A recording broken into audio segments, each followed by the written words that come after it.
Hello, everybody. Sorry I missed you this week, and I want to thank all of you who sent very kind words over the course of this week.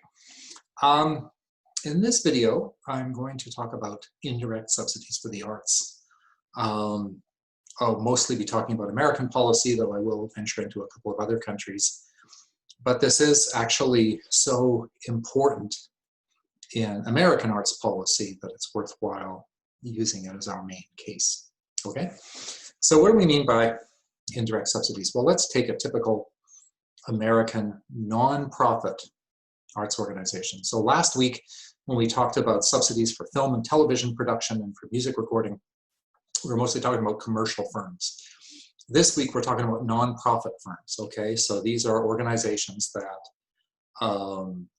essentially they do not exist to earn a profit. And if they do earn surplus revenues, which sometimes they do, they can't just pocket them. They don't go to any owners or anything like that, but rather the funds just get either saved for a rainy day or future investments, or they get run into new expansion of programs or whatever, okay? So in the US, most of what you would think of as sort of the high arts, to use an old-fashioned term, are nonprofit. So almost every opera company you could name, every symphony orchestra you could name, most art museums, most sort of regional theater companies, not Broadway and not touring companies, they're typically commercial. But if you in Bloomington, if you look at Cardinal Stage or Bloomington Playwrights Project or anything like that, they're a nonprofit. Most ballet companies, many modern dance companies, though not all, some are commercial.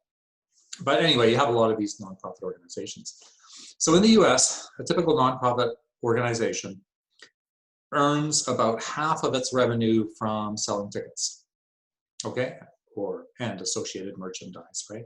So about half comes from selling stuff. Less than 10% of revenue comes directly from government arts agencies. So National Endowment for the Arts, Indiana Arts Commission, local arts councils, which we talk about next week, that's less than 10% of the budget, okay? It's typically around 5 or 6.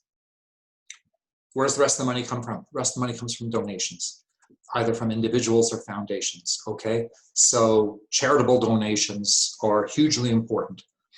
Typically for your ordinary American nonprofit arts organization, about 40% of their revenue, so it's a big deal.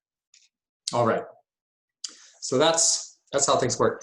Not every country is like that because not every country has this really big nonprofit sector delivering the arts. So in many countries in Europe and Asia, you have a much larger role for state or government-run museums, state theaters, orchestras, and so on. Or say in Britain you'll have the BBC orchestras and things like that run through government. But we don't tend to do that here in the United States, okay? It's much more nonprofit. So people donate to them, and Americans donate a huge amount to charity. It really is part of the culture that Americans, especially wealthy Americans, do give to different kinds of charitable organizations, like the arts, like universities. That's why you see so many people's names on buildings and schools around IU, hospital wings, things like that, as well as giving charity for things that are directly for the poor, okay, like a food bank. The government subsidizes those donations, okay? So if I donate to, say, the Indianapolis Symphony Orchestra, I will get a tax benefit from that, okay? And when I get a tax benefit from that, it means that the government is implicitly giving a subsidy, right? Because if I get a benefit from giving some money to the Indianapolis Symphony Orchestra, then it's like saying, okay, Professor Rushton, you give them $100, but it's not really going to cost you $100 because you get a tax break. Now, suppose my tax break is $30, suppose it ends up being that. Then my $100 gift has really only cost me $70, okay? Because I got a $30 tax break. Well, if the symphony gets 100 and I only really gave up 70. Where's the rest of the money come from? And the answer is government, because government has essentially foregone collecting that $30 in income tax from me, okay? Economists call this a tax expenditure, okay? A tax expenditure is where the government subsidizes something by essentially foregoing some tax revenue, giving up some tax revenue. And that's what happens with charitable donations, including to the arts. Okay, so that's how the system works. Now, a few details on this. The way it works in the United States, and this is not true for every country, but it's true for the United States, is that what I do is I take all my income for the year, all right? And I'm calculating my income tax. So I take how much did I earn during the year, say from IU, and then I get to subtract various deductions from that before I get to the number called taxable income that the tax rate is actually going to apply to. Okay, so for example, if I have a mortgage on my home, which I do, I get to claim as a deduction the interest paid on my mortgage during the course of the year. Okay, so the United States, they subsidize, the government implicitly subsidizes home ownership by saying to homeowners, look, you can deduct from your taxable, from your income, to get your taxable income, you could deduct whatever you paid in mortgage interest. So there is implicitly a subsidy to home ownership in the United States. Now this confuses a lot of people because a lot of people look at, say, public housing for lower income people, say Section 8 housing, and they say, oh, that's government subsidized housing for poor people. Okay, well maybe it is, but I live in government subsidized housing too, and so do all my neighbors. And it's because they subsidize the mortgages we have, right? So it's a tax expenditure, right? But there is an implicit government subsidy to my owning a house, in particular to my having a mortgage, because it'll give me a grant for that. That's one of the deductions I get. Another deduction I get is for charitable giving.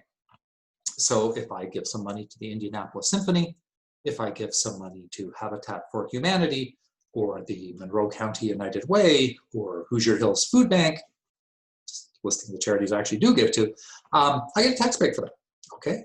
Because I can deduct everything I give, I can deduct that from my income to come to my taxable income. Makes my taxable income a smaller number, and so when I calculate how much tax I owe, that's a smaller number too, and I get a break, okay? So the government is implicitly subsidizing all those donations I make. Okay, very good. A couple of things to notice about this. One, which I'll come to a little bit later, is the subject of my essay on why do we subsidize donations to the opera, and that is that if I give $100 to the Metropolitan Opera of New York City, and I give $100 to the Hoosier Hills Food Bank here in Bloomington, I get exactly the same subsidy for my donation from the government. Okay, I deduct $100 from my income for that gift to the Metropolitan Opera. I deduct $100 from my income for that gift to Hoosier Hills Food Bank. And we might ask the question, is that okay? Is that not a little strange that we actually treat those two gifts as exactly the same? I mean, the Metropolitan Opera gift, most people who benefit from the Metropolitan Opera are fairly well off. Most people who benefit from the Hoosier Hills Food Bank are not, right, by definition. So, aren't I doing more, if I give to the food bank than to the opera? So there's one question, but I'm going to get to that a bit later on, okay? Another question is, how much of a tax break do I get? Well, let's think about this.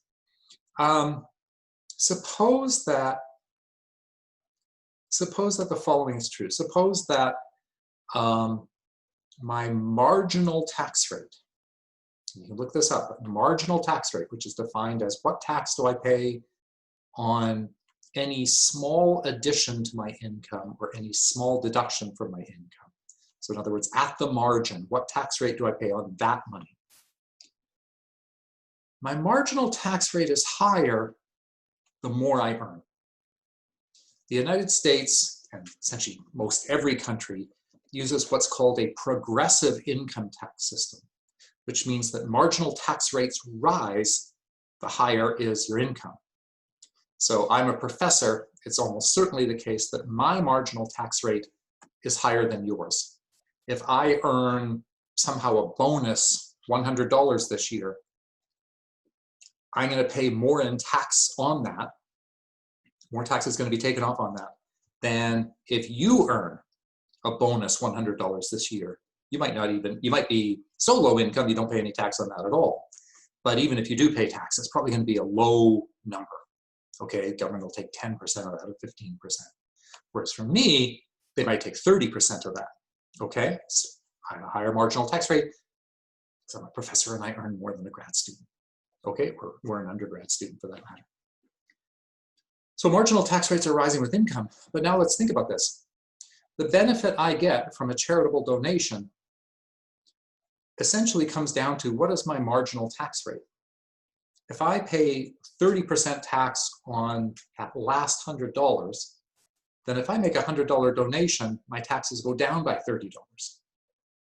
So I get a $30 benefit from that $100 donation. Suppose your marginal tax rate is 10%. Okay, and suppose you make a charitable gift of $100. Well, that reduces your taxable income by $100, and that'll save you $10 at your marginal tax rate. So each of us is giving $100 to charity. I get a $30 tax break because my marginal tax rate is 30%. You get a $10 tax break because your marginal tax rate is 10%. Well, is that a problem? A lot of people think there is. In fact, I'm one of them. Because it says, well, there's something a little bit unfair about that, right? Like, why should I, professor, get a bigger tax break than you, student, does? So it is kind of strange. And so we might think about ways to try and make it so that maybe we each got the same tax break, okay? And one way to do that would be the system that Canada actually moved to, which is called a tax credit. With a tax credit, it's not like a deduction. Okay, they don't do it that way. Instead, they just say, how much income did you earn? Okay, after a couple of basic expenses, we'll calculate how much tax you owe. After we've calculated how much tax you owe, then we'll say, how much did you give to charity? They take that amount and they give you back a certain percentage of it. But the key is they would give me the same percentage back as they would give you, the student. Okay, so everybody gets the same tax credit. So it's kind of fairer that way. I like the Canadian approach. I think that's a good one. It's been floated in the United States. Maybe one day it'll actually happen. But for now, we use the deduction method. So just so you know, rich people get a bigger tax break for giving to the arts than lower income people do. Okay. So, what else can we say about this system? If you read the chapter by Tyler Cowen, Cowen really likes this way of funding the arts.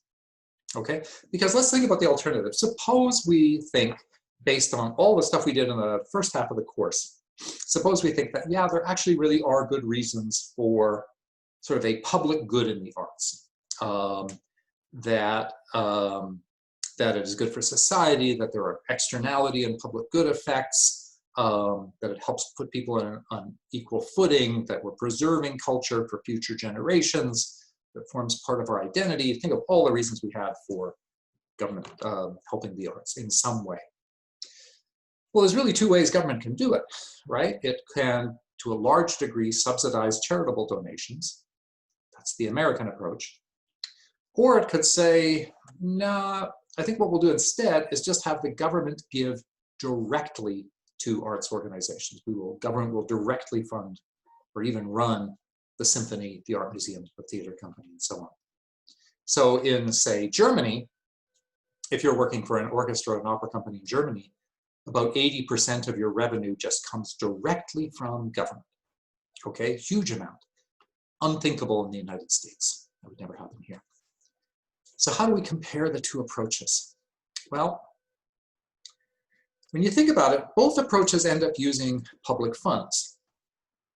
It's direct in some countries where they just give grants. It's indirect here where we subsidize donations. But it's still government money. It's still public funds, right? Under the American system of lots of charitable giving and a big subsidy to that, essentially it's the donors who are deciding where the public funds go. Okay? So imagine a really wealthy donor, and a really wealthy donor decides to give money to the Museum of Modern Art in New York City. There's a big tax break for that, and we're thinking about a multi-million donation from a very, very wealthy donor. There's a big tax break for that. Essentially what that donor is doing is taking all that foregone government tax revenue and directing it to the Museum of Modern Art. The donor is making the decision. Okay, the donor is making the decision. If you have a system more like the German system, where there's not quite so much charitable giving, but there's a lot more direct government support, the government makes the decision. The government, its arts councils, however they set it up, they decide, let's give this much to the Freiburg Symphony Orchestra. Let's give this much to the Art Museum in Bremen, okay? So the state, the government decides where the money goes. In the United States, the donor decides where the public funding goes, all right? Now, which way is better? People are really divided on this, okay? So there isn't a right answer to this. Cowan essentially advocates for the American style system. He says, especially for America, because he says the following. He says, well, America is super culturally diverse.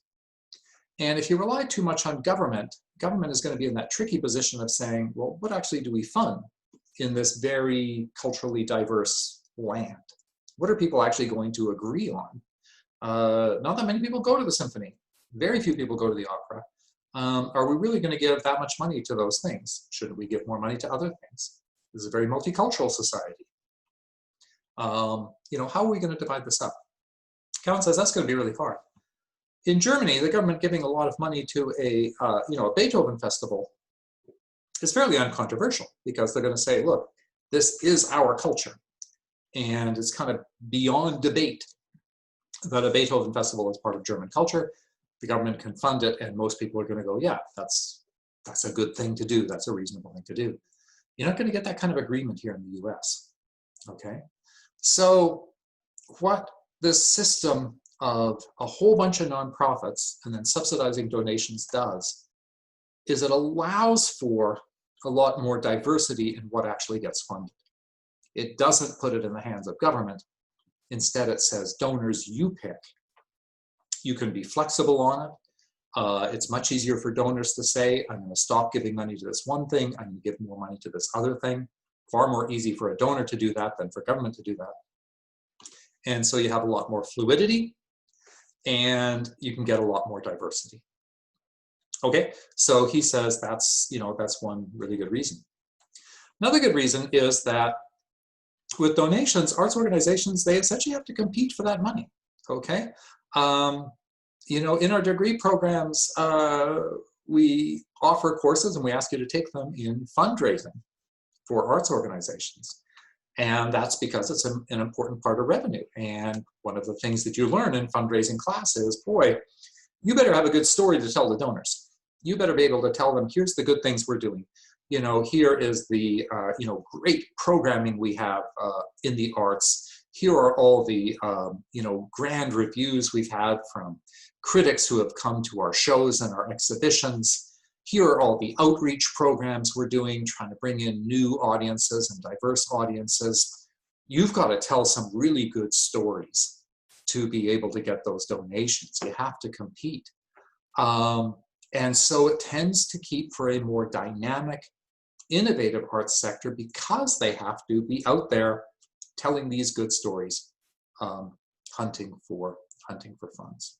Okay, so Cowan would say, that sort of really decentralization forces arts organizations to be attuned to what's going on out there, to be attuned to how they can tell people about their public good. in a way that governments with a lot of direct funding don't have to do so much. They don't have to worry about audiences so much. They don't have to worry about donors so much. So that is Cowan's case for why the American system is good. He calls it the genius of the American system, okay? But the complaints are, look, it's undemocratic, okay? You are taking government funding decisions essentially out of elected governments who we can hold accountable and putting it into the hands of donors, okay? If I don't like where indirect arts funding is going because donors are funding a lot of this and that, what can I do about it? Who can I complain to? Who can I, what representative can I go to? Can I go to my member of Congress and say, I really don't like the way this is going? He's going to say, well, no, it's not up to me. It's not my business. So it's not democratic, right? And we have very little input. So it's a divided question. Okay, it's a divided question. Last thing I'll talk about. And this gets to my paper that actually explains a lot of stuff and actually uses a lot of references you'll be familiar with, is the why do we subsidize donations to the opera? And the main question I look at there is, why do we give the same subsidies to the opera as we do to the food bank? Okay, what's the rationale for that? And essentially I come down to the politics of it. And the case I try to make, and I think I put it out fairly simply, is that, look, the government wants to subsidize charitable behavior. It thinks that this is a good way to run things, that organizations, charitable organizations, have to do public good at the local level to try to attract local donors.